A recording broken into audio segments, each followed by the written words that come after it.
हीरे, ये पांचों रत्न जो संतों के मुखारविंद से हमें मिल रहे हैं, एक एक वचन कहते गुरमुख वचन अनमोल मोती, चुन चुन गुरमुख झोली पा। सतगुर वचन अनमोल मोती, गुरमुख चुन चुन झोली पा।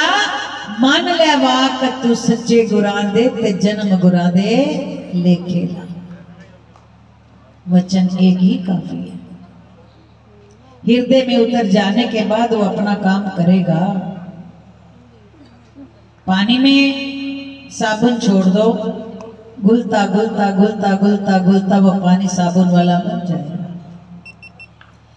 हृदय के अंदर सत्संग की गंगा बहती रहे संतों के वचनों की, और साथ में उस पे सिमरण भी निरंतर चलता रहे। सोते जागते उठते बैठते खाते पीते हो नहीं सकता किसी कोने में कोई विकार की मैल रह जाए, क्योंकि हाथ कार वाल ते दिल यार वाल, ये प्रेरणा हर संत हमें देता है। और ये जरूरी क्यों है? एक बार राजा सुकंत रामचंद्र जी के दरबार में सभा बुलाई गई, उसमें राजा सुकंत को भी बुलाया गया। राजा सुकंत जब दरबार में जा रहे थे, रास्ते में उन्हें नारद मुनि मिल गए। नारद मुनि कहने लगे, राजन सुकंत कहाँ जा रहे हो? सुकंत बोले, प्रभु राम जी ने सभा बुलाई है सभी राजाओं को, ऋषियों को, तो मैं वहां जा रहा हूं। तो बड़े भाव के साथ नारद कहने लगे, राजन फिर वहां जाकर क्या करोगे? वहां तो सारे ऋषि आए होंगे। कहने लगे, महाराज ऋषि आएंगे उनको प्रणाम करूंगा। फिर और क्या करोगे? कहते राजा आए होंगे तो उनको भी प्रणाम करोगे। अरे आप भी तो राजा हो। राजा विश्वामित्र जरूर आए होंगे क्योंकि वो राम जी के गुरु हैं। तो आप भी राजा वो भी राजा, उनको प्रणाम करोगे? नहीं नहीं, उनको प्रणाम नहीं करना। उनको प्रणाम तो तब करो जो आप राजा ना हो। आप भी राजा वो भी राजा। क्या लगा ठीक है जो आ गया हो। राजा सुकंत ने बात मानी। क्या लगे, अच्छा जाओ याद रखना, आप राजा हो वो भी राजा, उनके आगे झुकना नहीं है। अब राजा सुकंत ने ऋषि की बात मान ली और चल पड़े। पहुंचे जब दरबार के अंदर सभा लगी हुई थी, जितने भी महान साहब बैठे थे सबको ऋषियों को प्रणाम किया। जब बारी आई विश्वामित्र जी की तो उनको प्रणाम किए बिना आगे निकल गए। फिर बाकी सभी ऋषियों को प्रणाम करते चले गए, बीच में केवल एक विश्वामित्र जी को छोड़ दिया। पूरी सभा में सबको प्रणाम किया, केवल विश्वामित्र जी को छोड़ दिया। तो परिणाम क्या हुआ कि विश्वामित्र जी को जब उन्होंने छोड़ा, प्रणाम नहीं किया, आगे बढ़ गए, तो साधारण है कि उनके दिल पर इस बात का अपमान तो सबको लगा। सभा समाप्त होने के बाद विश्वामित्र जी ने राम जी से कहा कि राम जी, आपने अपनी सभा में मुझे अपमानित होने के लिए बुलाया था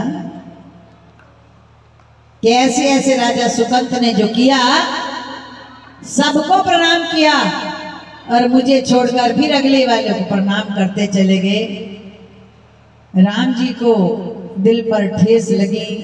कहने लगे, मेरे गुरुदेव और मेरी सभा में आकर अपमानित हुए, मैं ये बर्दाश्त नहीं करूंगा। इसका बदला तो देना ही पड़ेगा। कल संध्या तक राजा सुकंत को मृत्यु दंड दिया जाएगा। मैं आपके चरणों की सौगंध खा के कहता हूं कि कल संध्या तक राजा सुकंत को मृत्यु दंड देना है, आपके अपमानित करने का। विचारो, जब इतनी घोषणा हुई, सुकंत ने सुनी। सभा समाप्त होने के बाद सीधा नारद जी पे आए। नारद जी आपने क्या किया?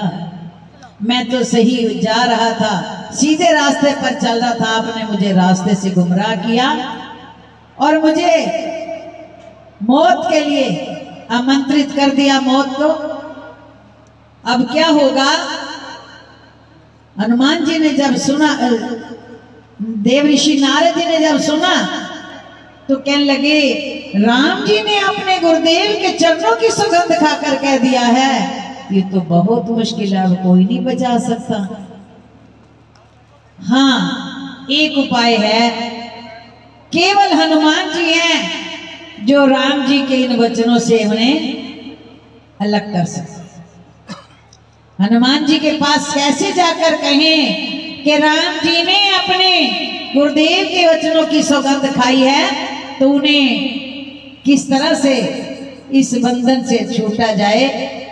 कहने लगे हनुमान जी से नहीं कहना, माता अंजनी के पास चलो, माता अंजनी को जाकर के प्रणाम करके उनके चरणों में बैठ करके अपने प्राणों की रक्षा की भीख मांगो। माता अंजनी की गुफा के बाहर जा करके राजा सुकंत ने टेर लगाई, माते मैं आपका वत्स आपकी शरण में आया हूं, मेरी प्राण रक्षा कीजिए। बार बार जब टेर लगाई, माते मैं आपका वत्स हूं, आपकी शरण में हूं, मेरे प्राणों की रक्षा कीजिए। ये सुनकर माता अंजनी बाहर आई। मुझे माँ कहकर, अपने को बेटा कहकर बुलाने वाला कौन है, आप कौन? तो उन्होंने कहा, माँ मेरे प्राण संकट में हैं और मेरे प्राणों की रक्षा आप कर सकती हैं। कैसे बेटा? कि हनुमान जी के द्वारा। आप हनुमान जी से वचन ले लीजिए कि मेरी शरण में जो बेटा आया है उसके प्राणों की रक्षा आपको करनी है, मुझे वचन दो।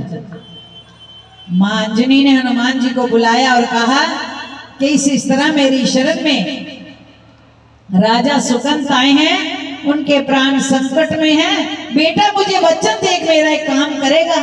कहे मां बोलो। कि नहीं, पहले मुझे वचन दे फिर बताऊंगी।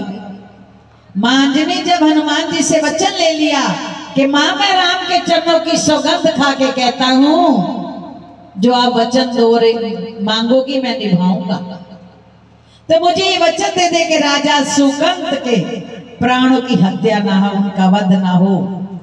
क्या लगा, मैं आपको राम के चरणों की सौगंध खा के कहता हूं। जब सारी बात सुन ली तो सौगंध खाई राम के चरणों की।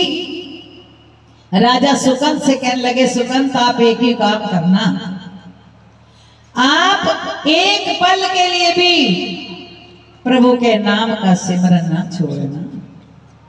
हर सांस आपका सिमरन में जुड़ जाए, सिमरन के साथ इस कदर डूब जाओ कि आपको अपनी भी होश ना रहे। इतना कहकर उन्होंने, इतने में दिन चढ़ गया, प्रभात हो गई, तो राम जी का संदेश आया हनुमान जी से कि राजा सुकंत को लेकर आओ। हनुमान जी ने सुकंत को अपने पीछे बांध लिया पीठ में और कहने लगे, सुकंत आपने एक पल के लिए भी सिमरन नहीं छोड़ना। वो जय श्री राम का सिमरन करते रहे और राजा कि सिमरन के साथ हनुमान जी भी बराबर अपने नाम की धुन में डूब गए। जब राम जी के पास पहुंचे तो राम जी ने कहा कि सुकंत को अलग करो। क्या लगे, प्रभु आप अपना काम करो, हम अपना काम करेंगे।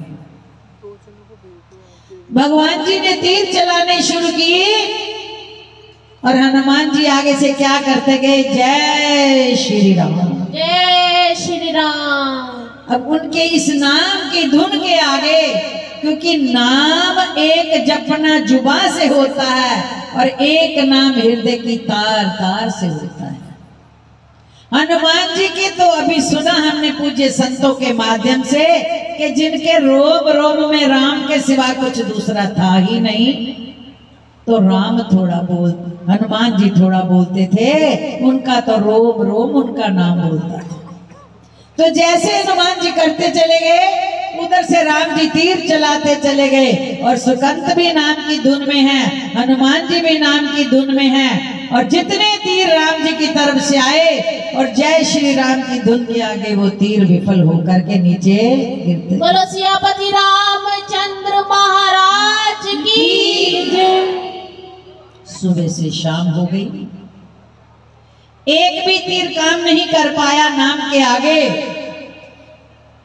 लक्ष्मण जी ने देखा, कौन है ऐसा बलशाली जो मेरे प्रभु राम के तीरों की शक्ति को छीन कर रहा है।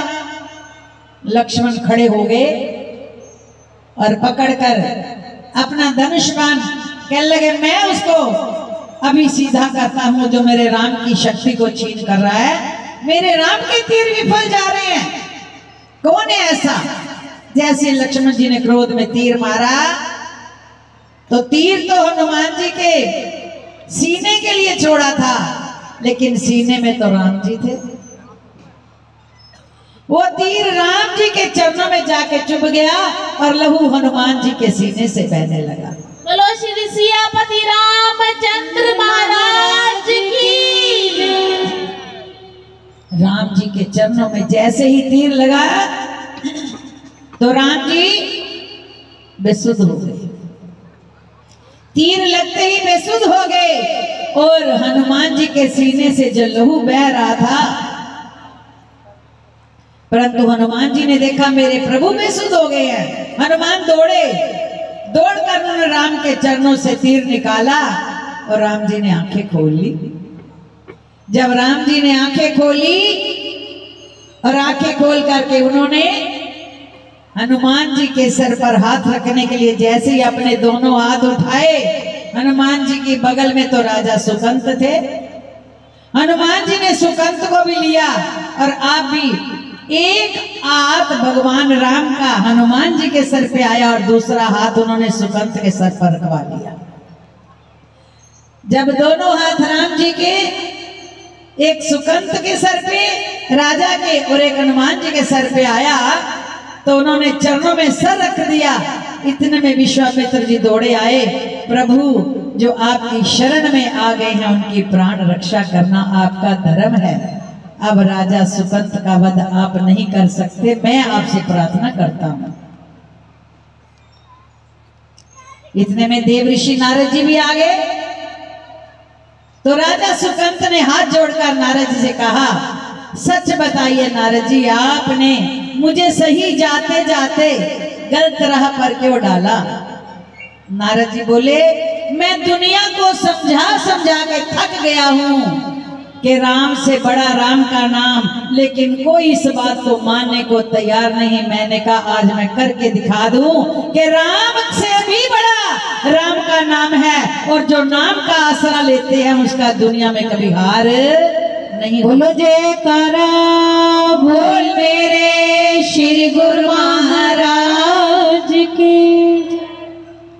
परिणाम स्वरूप सभा के अंदर देव ऋषि नारद जी ने जगत में ये उदाहरण दिखा दिया कि जो नाम से जुड़ जाते हैं उनकी दुनिया में कभी हार नहीं हो सकती। हमें ये रूहानी दरबार, इलाही दरबार, श्री नंगली निवासी भगवान जी का, श्री परमहंस दयाल जी का ये बेशुमार बेमिसाल जो खजाना मिला है नाम धन का, अगर मांगते समय सिर्फ यही मांगा जाए कि मुझे केवल अपने नाम में रंग लो,